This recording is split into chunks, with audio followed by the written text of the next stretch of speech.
नमस्कार। हमारी कंट्री में अबॉर्शन 1971 से लीगलाइज्ड है, फिर भी 67% अबॉर्शंस अनसेफ और इलीगल होते हैं और यही अनसेफ और इलीगल अबॉर्शंस डेडली कॉम्प्लिकेशंस करते हैं, जैसे excessive haemorrhage, infection, shock, even death. और जो पेशेंट्स इस क्लैंडस्टाइन प्रोसीजर से सर्वाइव करते हैं उनमें लाइफ लॉन्ग कॉम्प्लिकेशंस हो सकती हैं।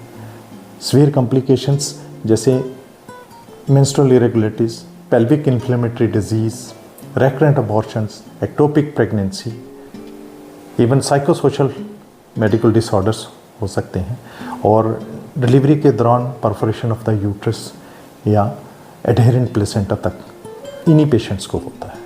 इस सब को देखते हुए गवर्नमेंट ऑफ इंडिया ने एक integrated strategic approach comprehensive abortion care formulate की है, जिसमें अबॉर्शन को एक मेडिकल प्रोसीजर कंसीडर नहीं किया जाता बल्कि एक कलेक्टिव एफर्ट है जिसमें adequate counselling, care, commitment, compassion, best possible medical या surgical treatment as per the women's desire, plus contraception.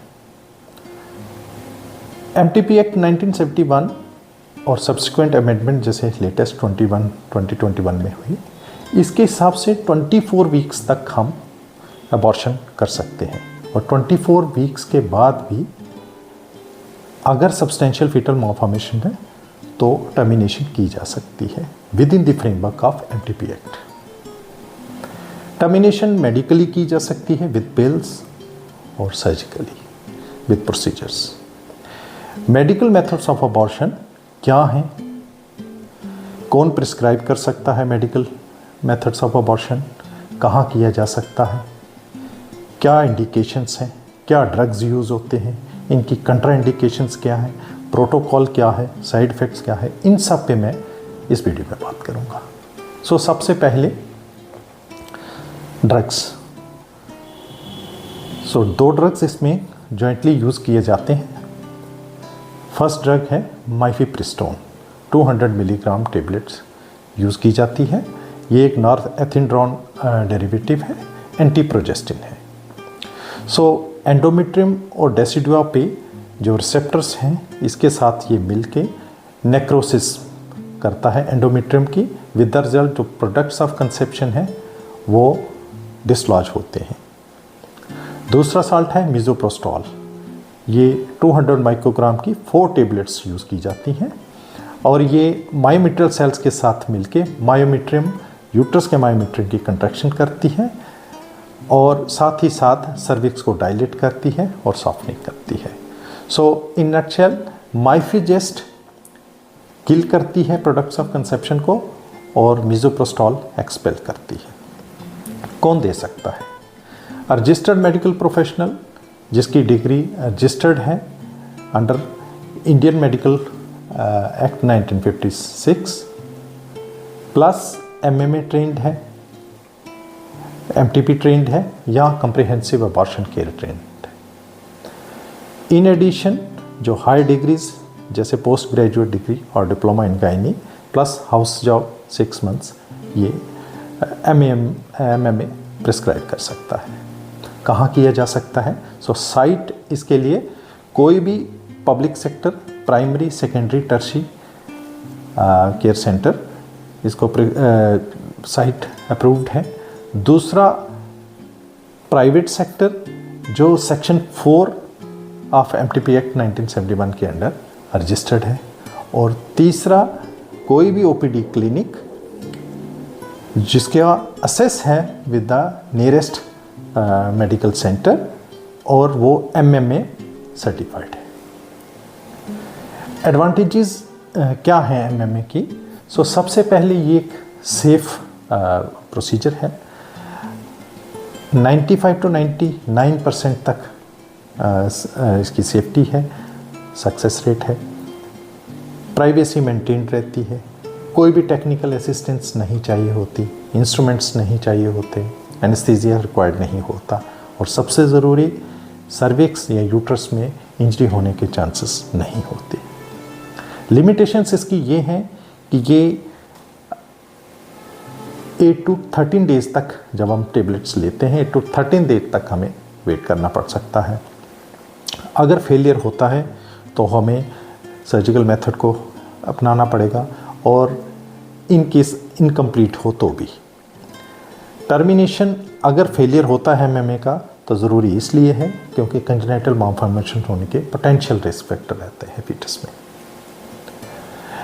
Indications इसकी इन नटशेल, अगर यूट्राइन प्रेगनेंसी 63 डेज और 9 वीक्स फ्रॉम एलएमपी है तो कोई भी लेडी जो काउंसल्ड है for 3 visits to the facility और मिनिमम 2 विजिट्स प्लस काउंसल्ड है कि इन केस अगर इसका इनकम्प्लीट प्रोसेस होता है तो सर्जिकल इवैक्यूएशन होगी, और इमरजेंसी के टाइम पे वो एक्सेसिबल मेडिकल फैसिलिटी यहाँ टर्मिनेशन सर्जिकली की जा सके तो वो इसके लिए फिट कैंडिडेट है। इंडिकेशंस क्या हैं, इसके साथ कंट्रा इंडिकेशंस जो हैं वो जानना बहुत ही ज़रूरी है। सो सबसे पहले यूट्रस के अंदर की प्रेगनेंसी होना चाहिए, eutopic pregnancy. Ectopic pregnancy ruled out, so first contraindication है एक्टोपिक प्रेगनेंसी और एनी एडनेक्सल मैस। दूसरा anaemia less than 8 grams, uncontrolled hypertension 160/110 है तो कंट्रा इंडिकेशन है। इसी तरह से seizure disorder, renal, liver, severe cardiac pathology contraindications हैं।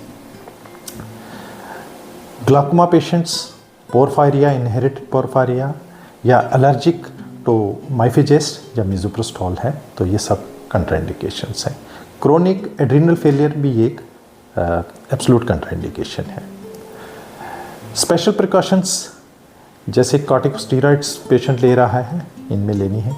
इसी तरह से P450 साइटोक्रोमेज एंजाइम इंड्यूसर रिफेम्पिसिन जैसे है तो इससे एमएमए का फेलियर होता है, ये भी एक स्पेशल प्रिकॉशन होती है इसमें। इसी तरह से ब्लड थिनर्स अगर हैं तो स्पेशल प्रिकॉशंस, और हार्ट डिजीज़ है तो स्पेशल। अगर यूट्रस पे स्कार है, प्रीवियस सर्जरी है, मायोमेक्टमी हुई है, जो सिजेरियन हुआ है, स्पेशल प्रिकॉशंस हैं। फाइब्राइड है और इसी तरह से प्रेगनेंसी विद कॉपर्टी इन सिटू है तो पहले हमें कॉपर्टी रिमूव करनी है, सो ये स्पेशल प्रिकॉशंस लेनी है और उसके बाद एमएमए किया जा सकता है। जहाँ तक प्रोटोकॉल की बात है तो सबसे पहले डिटेल हिस्ट्री ली जाती है।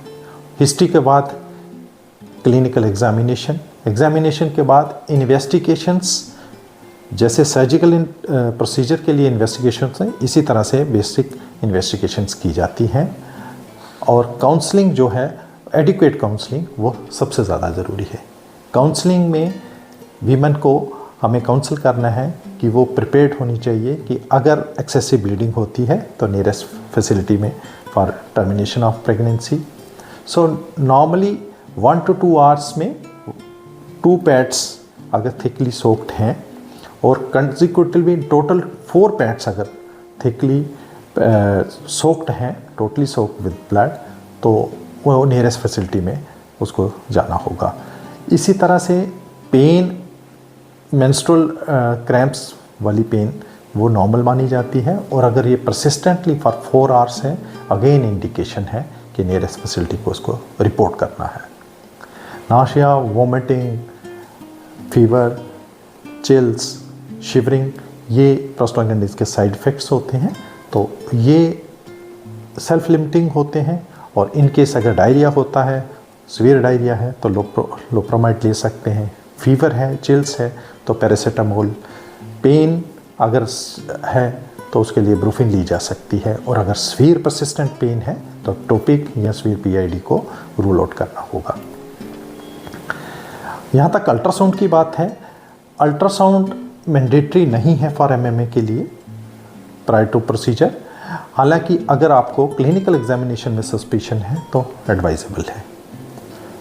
कंसेंट जिस तरह से सर्जिकल प्रोसीजर के लिए सी फॉर्म का फिल करना और रजिस्ट्रेशन बहुत ही ज़रूरी है, वो इसी तरह ज़रूरी है जैसे सर्जिकल प्रोसीजर, क्योंकि टर्मिनेशन ऑफ प्रेगनेंसी है।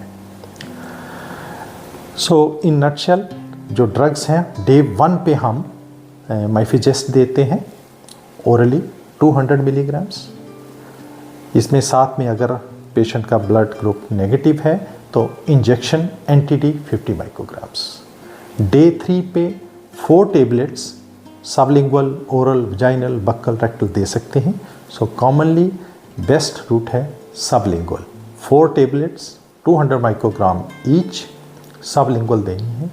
इसका एक्शन 30 मिनट्स में स्टार्ट होता है और 6 आवर्स तक रहता है। और इसी तरह से वजाइनल रूट के लिए इसका थोड़ा सा डिलेड होता है 70 to 80 मिनट्स और मोर देन 6 आवर्स इसका इफेक्ट रहता है।